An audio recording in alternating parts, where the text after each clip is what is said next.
Kia ora, I'm David Chaston with 90 at 9, brought to you by interest.co.nz. This week, get everything you need to know in 90 seconds at 9 o'clock with news the world is working out how to live with a capricious America. First though, the week ahead will feature Wednesday afternoon's OCR review from the RBNZ, preceded Tuesday by the RBA's cash rate review. The Aussies are expected to cut their rate by 25 basis points to 3.6%, but the RBNZ is expected to hold at 3.25%. We'll be covering the outcomes and implications of both reviews. Across the Pacific in Japan, household spending jumped 4.7% in May from a year ago, reversing a 0.1% fall in April and far exceeding the expected 1.2% rise.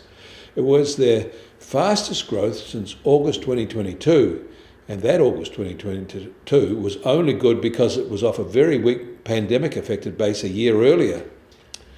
And Singaporean retail sales rose by 1.4% in May from a year ago, accelerating from a downward revised 0.2% rise in April. This was the third straight month of growth and the fastest annual increase since January.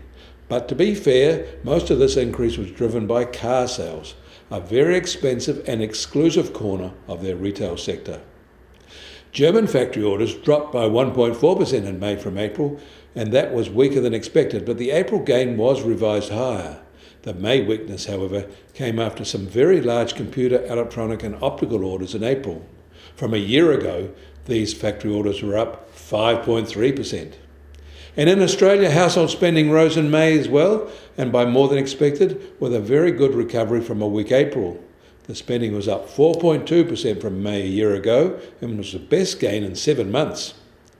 The US Treasury 10-year yield is now at 4.33% and unchanged from Saturday. And the price of gold will start today at $3,336 an ounce, also unchanged from Saturday. And American oil prices are unchanged as well at just under $66.50 a barrel, while the international Brent price is on $68.50 a barrel. And the Kiwi dollar is now at 60.6 US cents, unchanged from Saturday. From a week ago, it was up 20 basis points. Against the Aussie, we're up 10 basis points at 92.5 Australian cents. Against the euro, we're up 10 basis points at 51.5 euro cents. That means our trade weight index starts today at just under 68 and up 10 basis points from Saturday and also unchanged for the week. You can get more news about the economy in New Zealand from interest.co.nz. Kia ora, I'm David Chaston, and we'll do this again tomorrow.